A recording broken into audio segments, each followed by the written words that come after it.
Welcome to the debate. Today, we're tackling a really foundational question, one that sits right at the heart of this whole modern AI revolution. It's driven in large part by the kind of extraordinary capabilities we've seen lately in models like the Gemini family from Google DeepMind. So we're discussing the fundamental trajectory of advanced AI. Is the path to general, truly capable intelligence, just continuing to scale these foundation models using massive reservoirs of human data?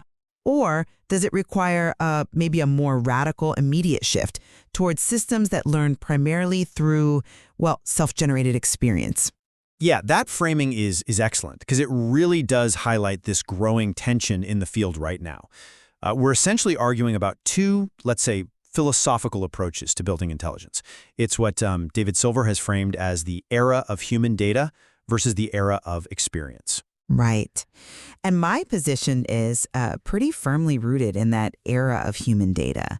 I mean, the current methodology, leveraging vast multimodal data, combining it with sophisticated post-training alignment techniques, it's demonstrably the most effective path right now for achieving high-utility, real-world general intelligence.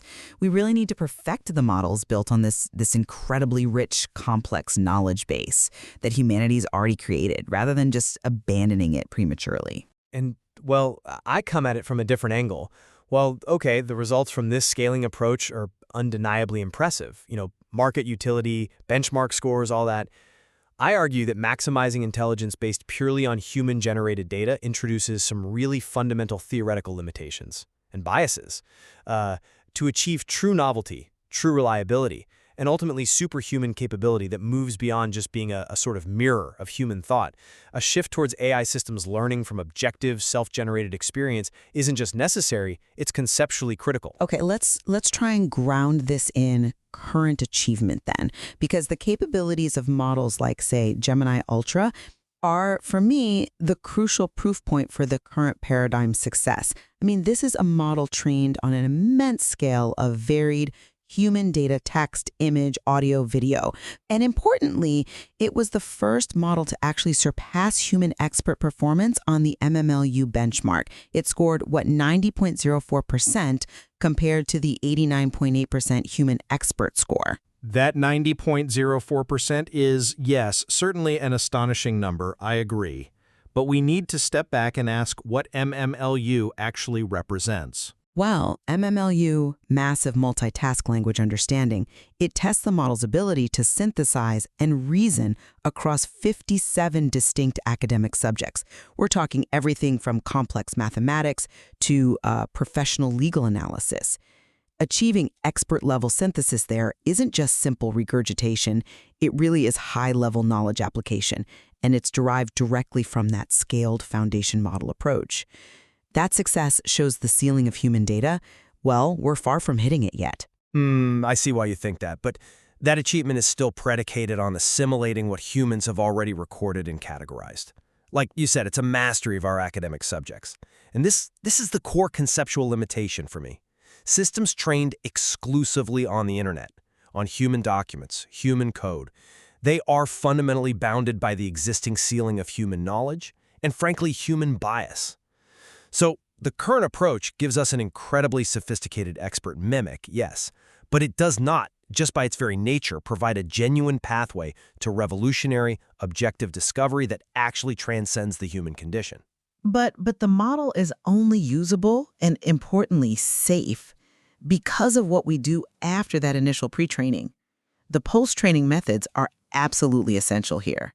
Specifically, things like supervised fine-tuning, or SFT, and reinforcement learning from human feedback, RLHF. Right. Maybe could you just elaborate briefly on the difference? Because those acronyms, SFT and RLHF, they are pretty key to the argument here. Certainly. So supervised fine-tuning, SFT, that's the step where we expose the model to high-quality, expertly curated examples of the desired behavior, essentially how a perfect assistant should answer. Then reinforcement learning from human feedback, RLHF, uses human raters to provide continuous feedback, shaping the model's behavior based on human preference. These steps are what translate that raw capability into reliable, aligned tools that can actually integrate into the real world. And look, we have quantitative data proving this alignment works. For instance, factuality-focused adaptation on the Gemini API Pro model, it halved the rate of inaccuracy, brought it down significantly from about 6.7% to 3.8%. Okay, that's a compelling metric on paper, definitely. That reduction in error rate for a large enterprise deploying this kind of model across, thousands of workflows, that's massive, huge in terms of trust and operational efficiency. Fewer catastrophic mistakes, more reliable automation. So yes, we are using human data and human feedback to build highly efficient human assistants. Exactly. And not just that, we've also increased hedging accuracy. That's the model's ability to recognize its own uncertainty, to say, I don't know when it's appropriate. That's up to nearly 70%, which is, highly effective risk mitigation for real-world deployment. Okay, I grant you the immense practical utility and the success of these risk mitigation efforts, absolutely. But this is exactly where the core philosophical tension lies for me. Alignment through RLHF is optimizing for human preference. It's not optimizing for objective, verifiable reality. When you have human raters involved, they're rating helpfulness or harmlessness according to, subjective, often policy-driven criteria. Well, I think maybe you're defining truth a bit too narrowly there. For the vast majority of enterprise and consumer use cases, think about using Gemini Nano on-device for private, real-time natural language processing, or high-level integration in Google Workspace. Human alignment is the goal. That's what we want. We're building systems to augment and assist humans effectively, and that requires optimizing for human understanding and utility. The quantitative success we've seen in improving factuality and attribution, like up 50% on the AIS score for the Gemini API Pro, that shows alignment is effectively managing the risks of ungroundedness for the practical applications that need to be deployed today. I'm sorry, but I just don't buy that those alignment metrics are sufficient when you're dealing with objective reality, especially in domains like science or rigorous research. The AIS score, okay, it measures attribution and safety, how well the model cites sources, avoids toxic content, but it doesn't guarantee the source material is actually true. If the model is ultimately optimized for a subjective human reward model, how can we reliably deploy it for, say, fact-seeking prompts or scientific problems where the answer has to be absolute, verifiable truth? This is precisely why these LLMs struggle so much with hallucinations. The model is essentially learning the statistically probable answer that humans want to hear or expect to hear, not verifiable reality derived from objective action and consequence. But you seem to be focusing very narrowly on just pure abstract truth and ignoring the sophisticated reasoning and the multimodal capabilities that these scaled models unlock, which I'd argue provide their own form of grounding beyond simple text. Consider the complex reasoning systems built on these foundation models. We're seeing incredible feats of abstraction. Take AlphaCode 2, for instance, powered by a specialized Gemini model. It's ranking in the 85th percentile of competitive programming entrants. That's not trivial. That result for AlphaCode 2 is genuinely staggering, I agree. And it proves how far scaled LLMs can push human patterns. But doesn't that staggering success actually reinforce my point? So I don't see how. Ranking in the 85th percentile means AlphaCode 2 is capable of generating complex, novel programs, solving abstract problems under time constraints. That goes far beyond simple pattern regurgitation of existing code found on, say, GitHub. It demonstrates deep, abstract reasoning capability. It demonstrates deep extrapolation capability, yes, built on a foundation of billions of lines of human code. But true revolutionary novelty, as AI history consistently shows us, emerges when systems bypass these human-established heuristics entirely, which, brings us back to the famous bitter lesson of AI development. Ah, right. Remind us of the bitter lesson. The bitter lesson is basically the observation that in AI, general methods that just leverage raw computation scale typically outperform specialized methods that rely heavily on embedding human knowledge. The classic example, of course, is AlphaZero. It learned chess, Go, and shogi purely through self-play, zero human game data whatsoever. And AlphaZero rapidly surpassed all prior human knowledge, creating strategies like the completely unexpected move 37 in Go that just transcended centuries of human theory.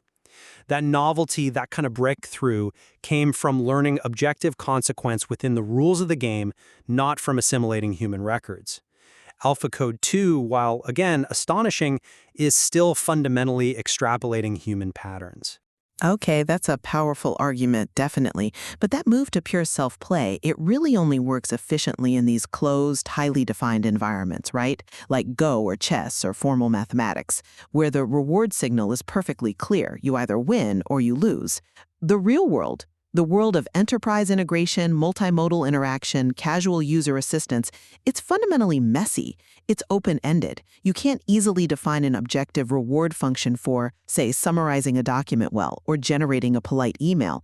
The utility of the Gemini family is precisely in handling that messiness. I acknowledge the difficulty, absolutely, of designing objective rewards for messy, open-ended tasks, but that difficulty doesn't invalidate the necessity of the approach, especially in critical domains. And we are already seeing the emergence of objective reward in rigorous domains that directly challenge the LLM paradigm. Look at alpha proof, for example. Alpha proof, right? The system for mathematical discovery? Exactly. Alpha proof learns mathematics using formal logic that's verifiable by the lean theorem prover. So in this context, mathematics provides a perfect, objective reward signal that completely bypasses human subjectivity. And alpha proof is demonstrating superhuman performance in solving complex problems, offering verifiable, objective proof. This is the kind of model that gives us true trust in foundational knowledge, unlike, frankly, an LLM optimized mainly for consumer helpfulness. Okay, I fully acknowledge the theoretical elegance and yes, the promise of objective truth offered by systems like AlphaProof. But utility drives adoption. We cannot just dismiss the immediate practical milestone represented by models like Gemini Nano. This technology is moving the field forward right now in the hands of potentially billions of consumers. But why is immediate practicality the ultimate measure, especially when we're talking about potentially critical intelligence systems? If AI is going to be integrated deeply into enterprise functions, like via Google Workspace, or deployed for real-time intelligence on our personal devices using things like AI Core, shouldn't we prioritize the verifiable output provided by, say, an AlphaProof style logic engine over the statistically probable but potentially flawed output of an RLHF-tuned model? Look, the two paths are not mutually exclusive, and utility is the bridge to widespread societal adoption and impact. Let's just use Gemini Nano as a quick case study in practical implementation. Nano runs what? The 1.8 billion parameter Nano 1 and the 3.25 billion parameter Nano 2 models directly on low-memory devices for immediate, private, real-time natural language processing. That kind of capability requires the massive generalized knowledge base and the efficient architecture that's been built from the scale of human data. But why does it require it? Couldn't an objective system learn efficiency? Well, because pure self-generated experience models, at least as they're developed now, primarily for abstract truth-seeking in these narrow domains, they're simply not generalized enough yet.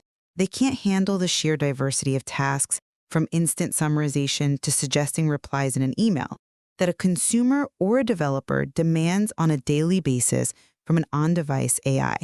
The ability to deploy a highly capable multimodal system like Gemini, one that excels in summarization, reasoning, coding, and then allowing developers to fuse Nano with custom models via AI Core, that is a major, immediate, practical milestone. It delivers immense, tangible value right now, in the immediate future, precisely by pushing the boundaries of this era of human data. That's a compelling argument for efficient deployment. I see that. But it just circles us back to the foundational constraint, doesn't it? The strategic importance of on-device AI shouldn't overshadow the conceptual dependence on inherently subjective data. It feels like we are building the smartest parrots the world has ever seen, but they are still parrots, ultimately limited by the lexicon, the data we provide them. Ultimately, models like Gemini Ultra and the entire Gemini family, they represent a massive leap forward in functional, aligned intelligence. They push the boundaries of what large-scale data and sophisticated post-training can achieve. And they provide the flexible, multimodal foundation that's necessary for real-world integration and immediate value delivery. The era of human data isn't over. I think it's actually entering its most sophisticated phase yet. And I would conclude that while these current large language models provide, yes, phenomenal utility and immediate market value, they remain fundamentally constrained. Constrained by optimizing for human preference and by the inherent limits of human-recorded data. The problem for me boils down to trust. If we're using systems optimized primarily to tell us what makes us feel good or satisfied with the answer, how can we possibly trust them completely with fundamental scientific truth, for instance? The future of reliable, truly superhuman discovery, particularly in rigorous domains like science and mathematics, I believe lies only in the more conceptually pure era of experience, driven by objective, self-generated reward signals. It's clear that the interplay, maybe even the tension between maximizing these highly aligned, data-driven foundation models and simultaneously pushing the frontier of objective, experience-based systems, that's really going to define the next phase of AI development.